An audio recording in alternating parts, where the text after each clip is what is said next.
Okay students, now we will go to another topic, that is causes of depreciation.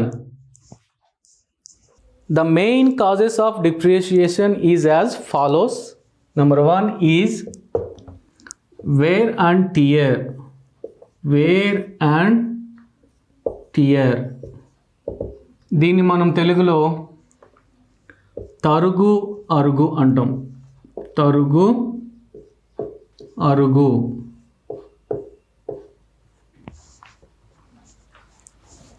Second one, lapse of time.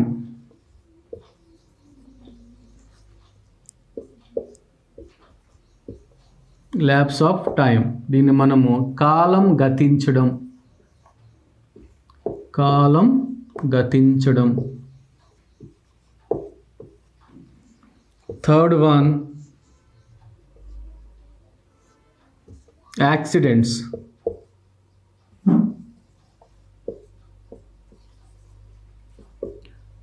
దుర్ఘటనలు అంటాం are ప్రమాదాలు. Next one, inadequacy of assets. Inadequacy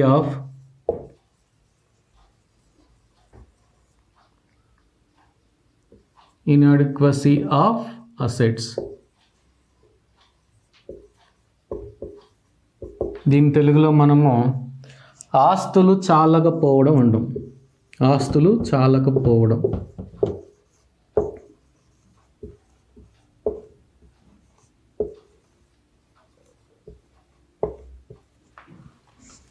next one,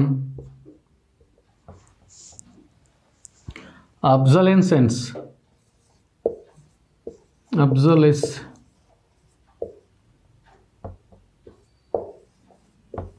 Obsolescence. దీన్ని మనము లుప్తత అంటాం.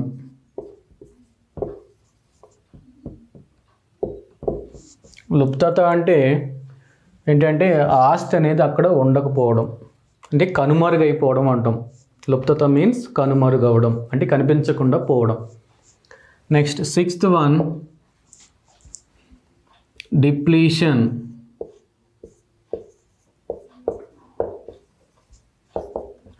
తగ్గింపు.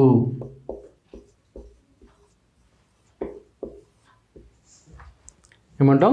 తగ్గింపు. Depletion means తగ్గింపు. So we will discuss point wise one by one. Okay, దీన్ని మనము తరుగుదల యొక్క కారణాలు అంటాం తెలుగులో. తరుగుదలకు గల కారణాలు.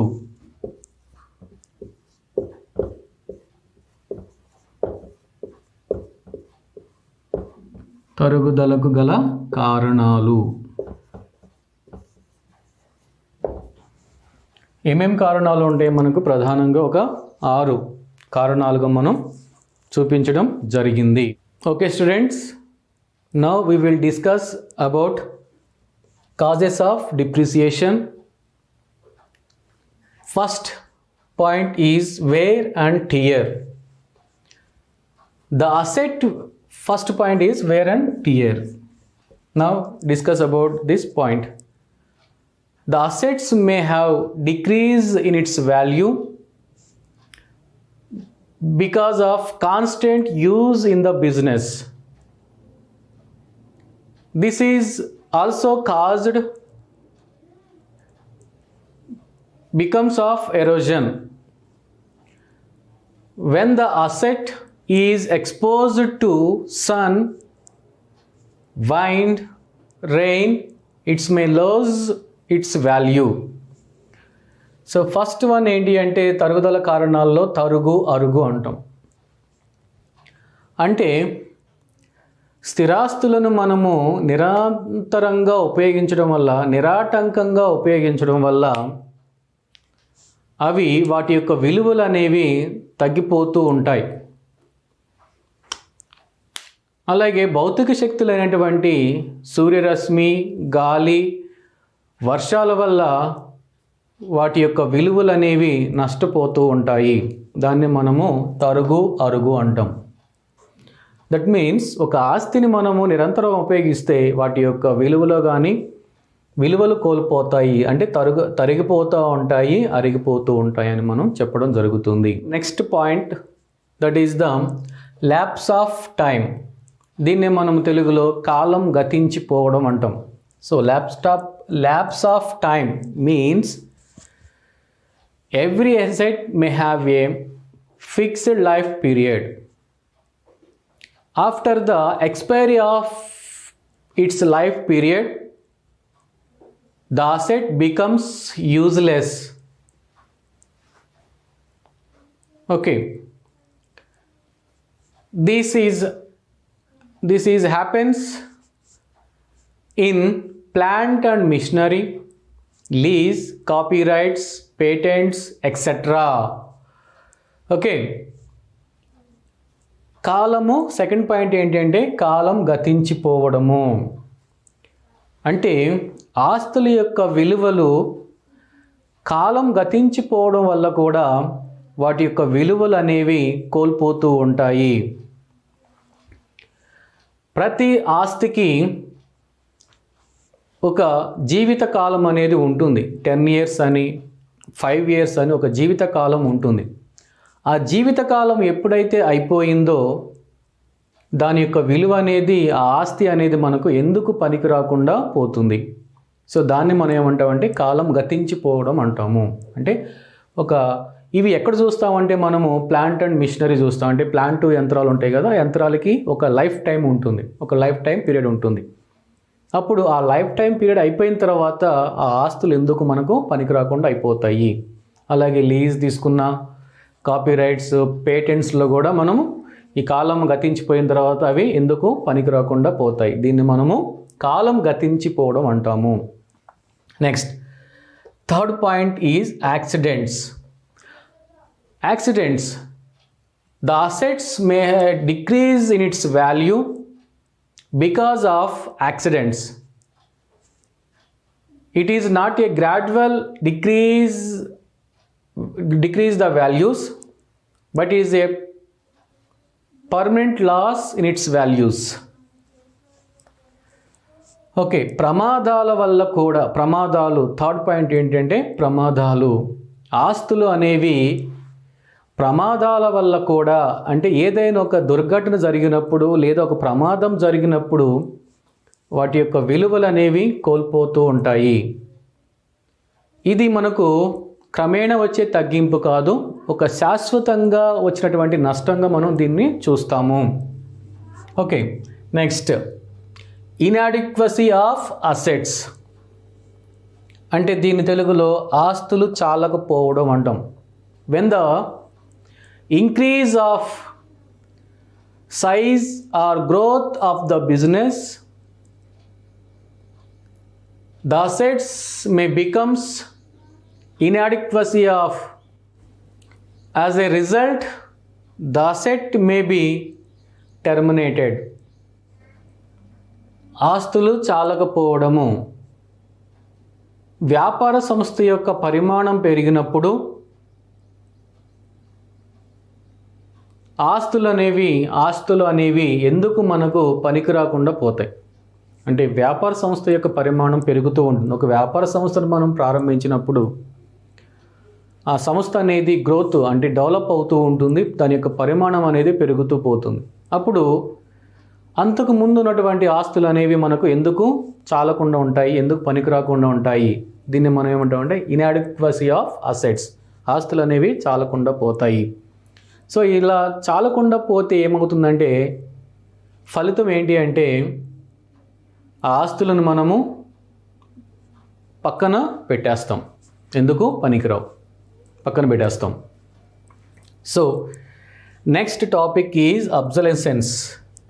దీన్ని మనము లుప్తత అంటాం. When the asset become outdated, it becomes useless in the business. So it is replaced by the new and modern assets with the latest technology. Thus the old assets loss its value. Next ఏంటి? లుప్తత.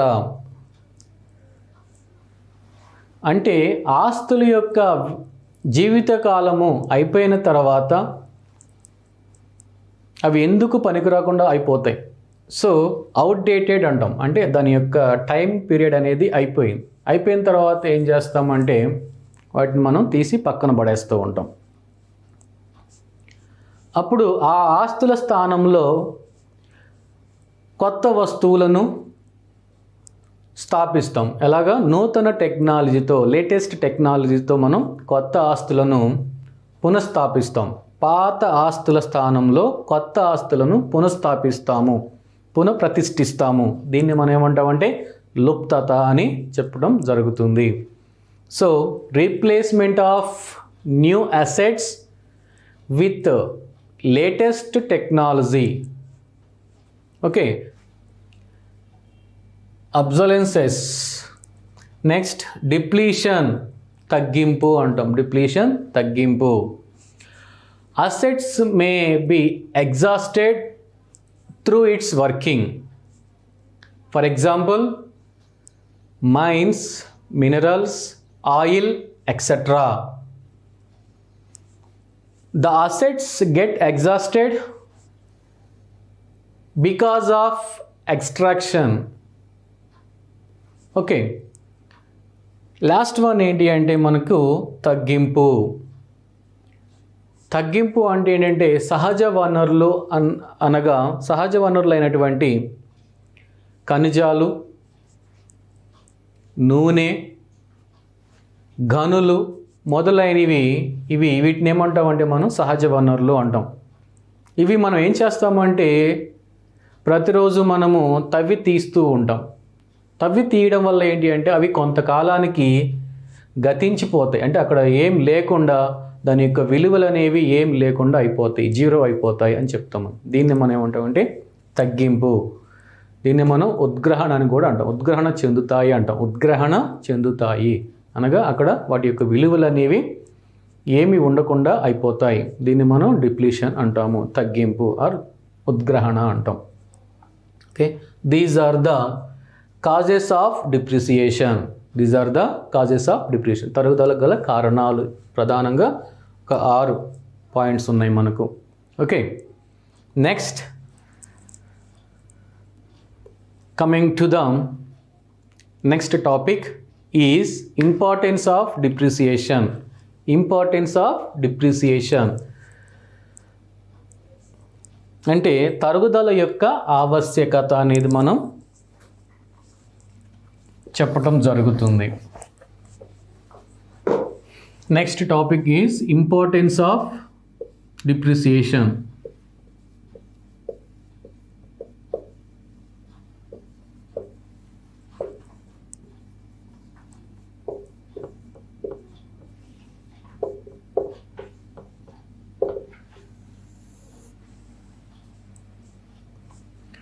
First importance is to ascertain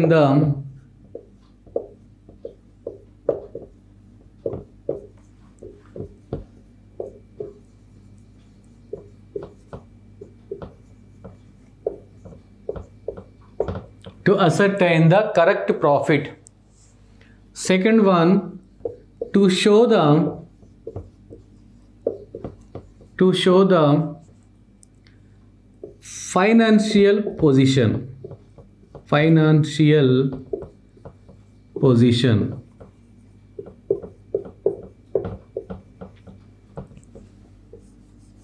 Third one, to create provision for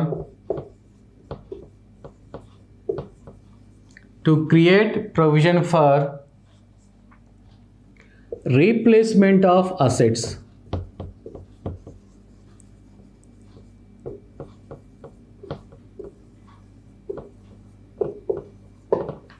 These are the importance of depreciation. తరుగుదల, దీన్ని మనం తెలుగులో ఏమంటామంటే తరుగుదల యొక్క ఆవశ్యకత. తరుగుదల ఆవశ్యకత.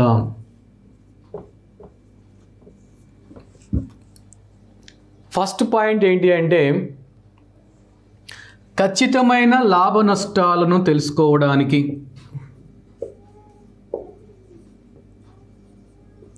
ఖచ్చితమైన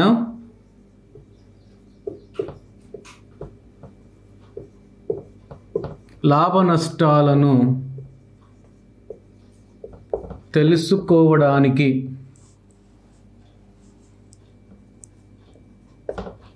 ఫస్ట్ పాయింట్ ఏంటమ్మా, ఆవశ్యకత, తరుగుదల యొక్క ఆవశ్యకతలో ఫస్ట్ పాయింట్ ఖచ్చితమైన లాభ నష్టాలను తెలుసుకోవడానికి. సెకండ్ పాయింట్ ఖచ్చితమైన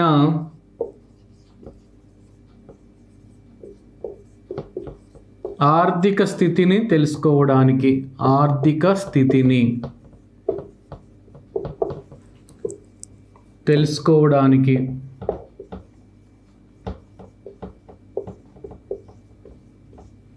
ఖచ్చితమైన ఆర్థిక స్థితిని తెలుసుకోవడానికి.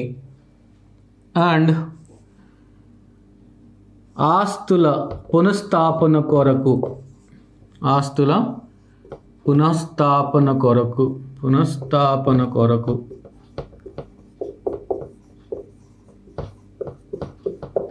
ఆస్తుల పునఃస్థాపన కొరకు ఈ తరుగుదల గురించి మనం తెలుసుకోవాల్సిన అవసరం ఎంతైనా ఉంది అని చెప్తాము. So first point, to ascertain the correct profit. First point is to ascertain the correct profit. Okay.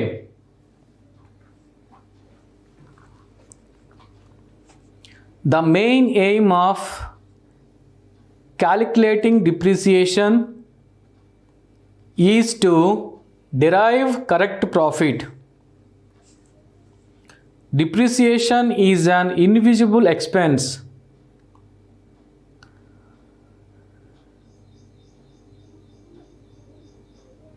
The assets are used for earning income of the business. The reduction in the value of the asset should be provided from the income in order to calculate correct profit. Okay, first point ఏంటి అంటే ఖచ్చితమైన లాభ నష్టాలను తెలుసుకోవడానికి. అంటే ఈ తరుగుదల గురించి మనము తెలుసుకోవాల్సిన అవసరము ఎందుకు అంటే లాభ నష్టాలను ఖచ్చితంగా తెలుసుకోవడానికి. మనము ఫస్ట్ ఇయర్లో మీరు చేసే ఉంటారు ముగింపు లెక్కలు. ముగింపు లెక్కల్లో ఏం చేశారు, తరుగుదలలు ఉంటే లాభ నష్టాల ఖాతాలో కానీ, లాభ నష్టాల ఖాతాలో ఆస్తులపై తరుగుదలలు ఉంటే ఏం చేసాము మనము అంటే తీసివేసాము. ఎందుకు తీసేసాము అంటే కరెక్ట్ అయినటువంటి ఖచ్చితమైన నికర లాభాన్ని తెలుసుకోవడం కోసం మనం తీసేసాం. సో తరుగుదల గురించి ఎందుకు తెలుసుకోవాలంటే సంస్థ యొక్క ఖచ్చితమైన లాభ నష్టాలను తెలుసుకోవడానికి ఈ తరుగుదల గురించి మనం తెలుసుకోవాల్సిన అవసరం ఎంతైనా ఉంది అని చెప్పుకుంటాము. సో తరుగుదల చేయడం వల్ల ఏంటి అంటే సంస్థ యొక్క ఖచ్చితమైన లాభ నష్టాలను మనం తెలుసుకుంటాము. ఓకే, నెక్స్ట్ ఖచ్చితమైన ఆర్థిక స్థితిని తెలుసుకోవడానికి, to show the financial position. Second point is to show the financial position. Okay, balance sheet show the correct financial position of the firm.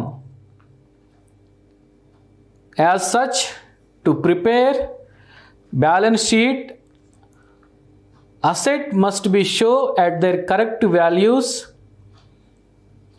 by deducting the value of depreciation. Okay students, second point ఏంటి అంటే మనకు ఖచ్చితమైన ఆర్థిక స్థితిని తెలుసుకోవడానికి.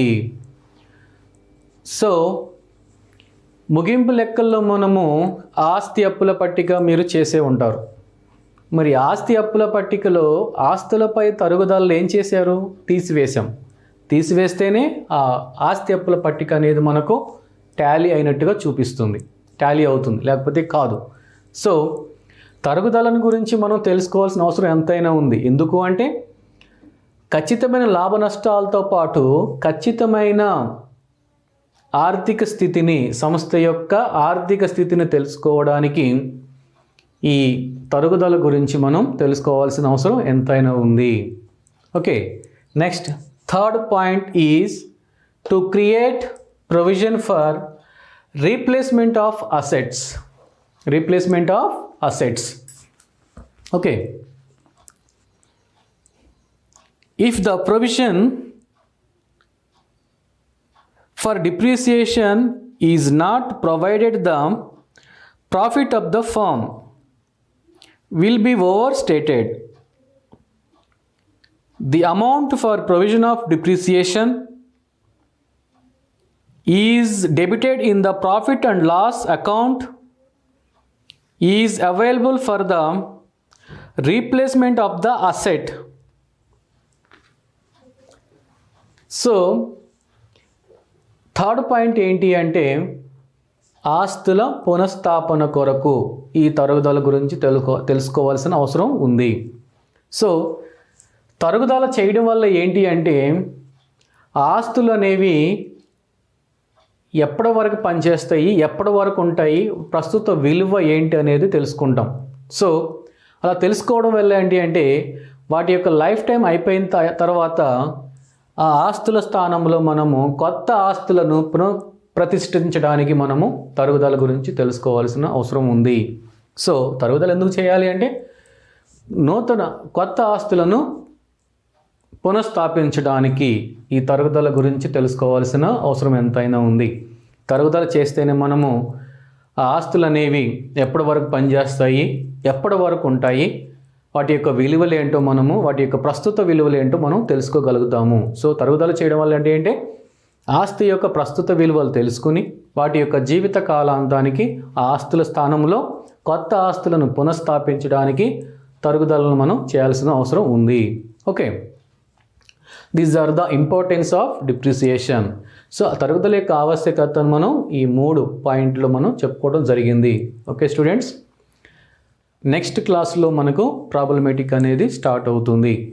Okay, దీంట్లో మనం problems ఎలా చేయాలి, ఏం చేయాలి అనేది మనం డిస్కషన్ చేయడం జరుగుతుంది. Okay, thank you. Okay students, ఇప్పటి వరకు మనము యూనిట్ 1 తరుగుదల అనే చాప్టర్లో థియరీ పార్ట్ అనేది మనము డిస్కషన్ చేసాము. ఓకే, ఈ థియరీ పార్ట్లో ఏమేమి ఉన్నాయి వాటి గురించి మీరు తెలుసుకున్నారు. ఓకే, ఈ చాప్టర్లో నేను 2 మార్క్స్ క్వశ్చన్స్ ఏమొస్తాయి, 6 మార్క్స్ క్వశ్చన్స్ ఏమొస్తాయో నేను చెప్తాను, నోట్ చేసుకోండి. Okay okay, please note down the 2 marks questions. The 2 marks questions are define depreciation,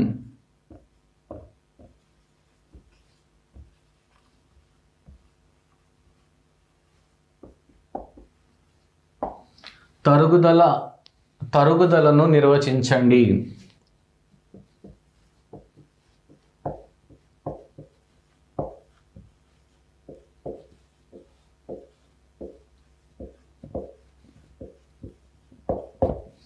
okay, second question, what is meant by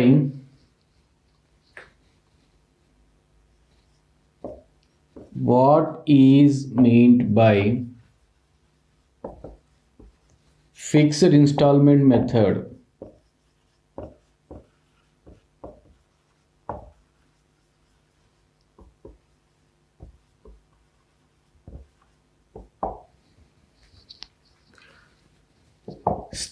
Second question, స్థిర వాయిదాల పద్ధతి అనగానేమి?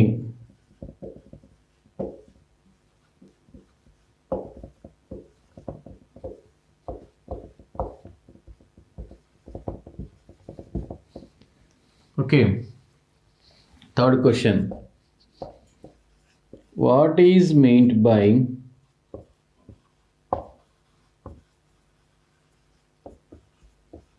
diminishing balance method?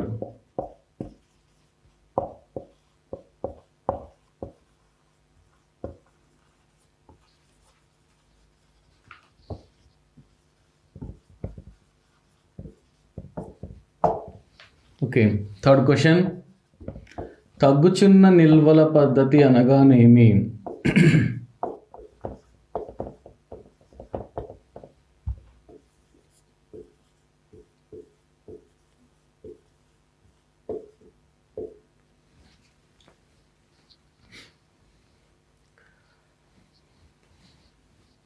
ఈ క్వశ్చన్ని ఇంకొక రకంగా అడుగుతాడు. ఈ క్వశ్చన్ మనము సరళ రేఖా పద్ధతి అని కూడా అంటారు. సరళ రేఖా పద్ధతి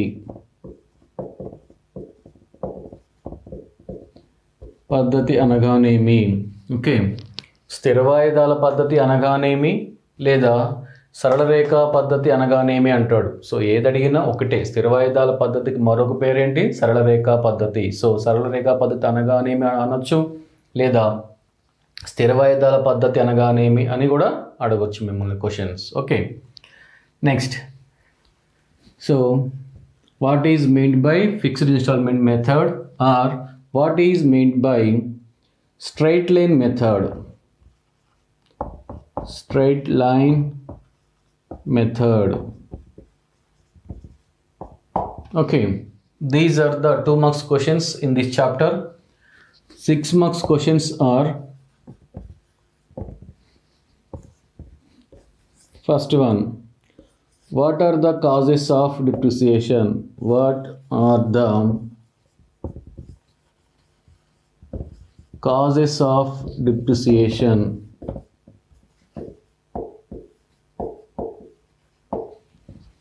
Second question, what is the importance of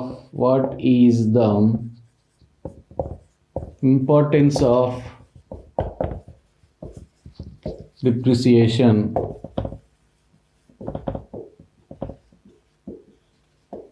Okay, these are the 6 marks questions. So note it down and read it. Right. Okay, thank you.